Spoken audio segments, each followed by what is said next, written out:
Friends, मेरा नाम है सना और मैं आप सबका वेलकम करती हूँ मेरे चैनल पर जिसका नाम है voice over woman. Kashmir series की 2 वीडियोस ऑलरेडी अपलोड हो चुकी है। अगर आपने नहीं देखी है तो मैं लिंक डिस्क्रिप्शन में डाल दूंगी, आप जरूर देख लेना। 8 डेज की जर्नी थी हमारी, जिसमें से ये था डे 2। और जैसे कि आपने लास्ट वीडियो में देखा होगा कि हम हाउस बोट से निकल चुके थे और हम निकलने वाले थे गुलमर्ग के लिए।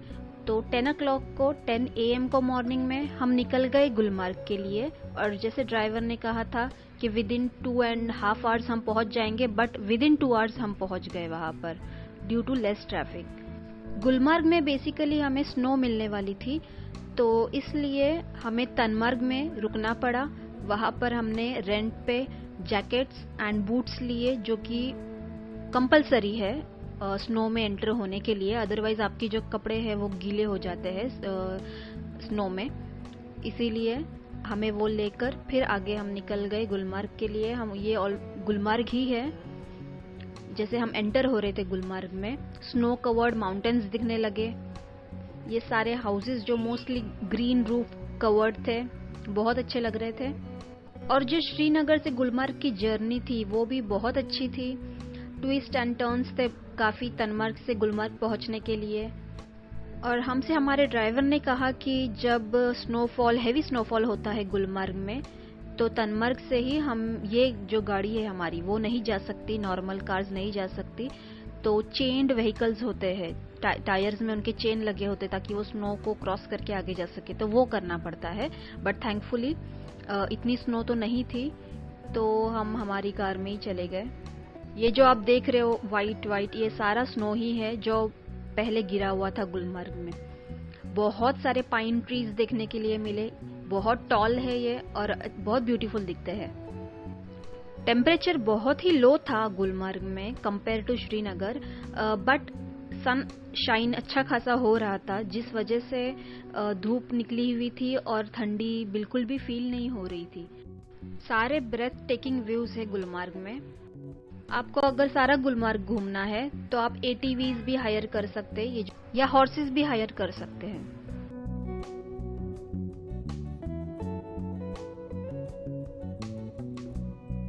I can't really express, but ये जो फीलिंग थी कुछ अलग ही लग रहा था गुलमर्ग में आके। Totally different world from Srinagar. और हम जा रहे हमारी होटल की तरफ, जल्दी पहुंचने वाले हैं हमारे होटल में जिसका नाम है गुलमर्ग रिसोर्ट्स।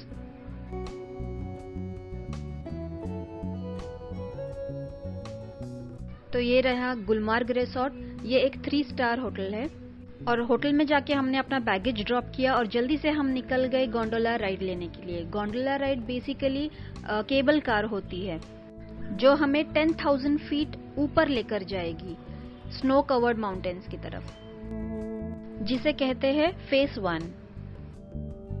फेज 2 में जाने के लिए ₹900 का एक्स्ट्रा टिकट लगता है और वो लेकर जाएगा हमें 14,000 feet. But going to 10,000 feet is also more than enough.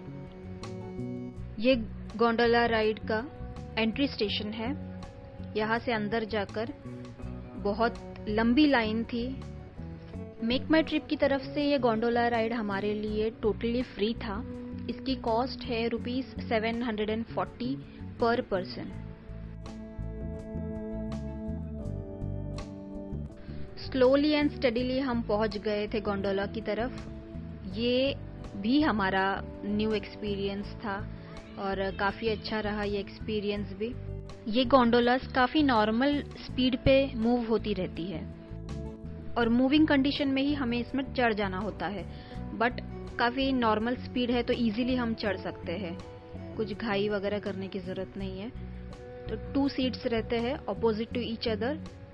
तो हमारे ड्राइवर ने हमें एक गाइड हायर करके दिया था, तो उनके साथ ही हम चल पड़े।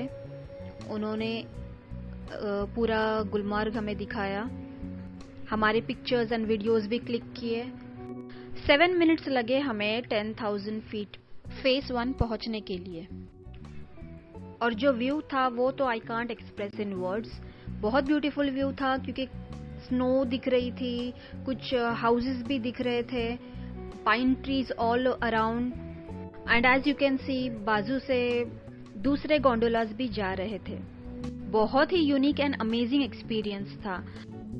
और ये गोंडोलास बिल्कुल स्टॉप नहीं होती, ये बस राउंड्स लेती ही रहती है, चाहे इसमें कोई पैसेंजर बैठे या ना बैठे, ये बस कंटिन्यूअसली राउंड्स लेती रहती है टू एंड फ्रो, जिस वजह से इतनी लाइन होते हुए भी जल्दी नंबर आ जाता है हमारा बैठने के लिए। तो ये हम 10,000 फीट ऊपर जा रहे थे गोंडोला में, और जैसे जैसे हम इसके करीब आते जा रहे थे हमें स्नो कवर्ड माउंटेन्स क्लियरली दिखाई दे रहे थे। और फिर मैंने सोचा कि क्यों ना मैं बैक साइड से भी वीडियो ले लूं। तो ये रहा व्यू बैक साइड से, बहुत अच्छा लगा देखकर।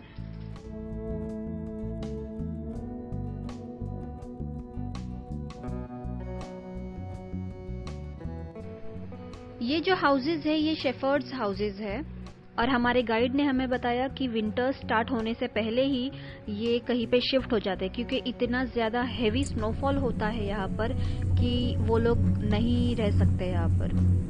हाउसेज उनके डिमोलिश हो जाते हैं, स्नो में कवर हो जाते हैं, तो इसलिए वो कहीं और शिफ्ट हो जाते हैं विंटर्स के लिए। फिर विंटर्स फिनिश होने के बाद फिर से यहाँ पर आकर अपना घर बना लेते हैं। और ये मैंने टाइम लैप्स बनाया था where we were almost about to reach phase 1। I know आप भी बहुत एक्साइटेड होंगे कि हमने फेज 1 में क्या क्या किया, तो नेक्स्ट वीडियो जरूर देखना। So finally we have reached phase 1 of gondola ride. और थैंक यू सो मच ये वीडियो देखने के लिए, और ऐसे काफ़ी सारे वीडियोस कश्मीर सीरीज़ के आते रहेंगे, तो बने रहे मेरे साथ। अगर आपको मेरा वीडियो पसंद आया हो तो प्लीज़ लाइक करिए, फ्रेंड्स एंड फैमिली के साथ शेयर करिए, और अगर आपने अब तक सब्सक्राइब नहीं किया है तो प्लीज़ करिए। मैं आपसे जल्द ही मिलूंगी, तब तक के लिए अपना बहुत ख्याल रखें, खुश रहे एंड कीप स्माइलिंग।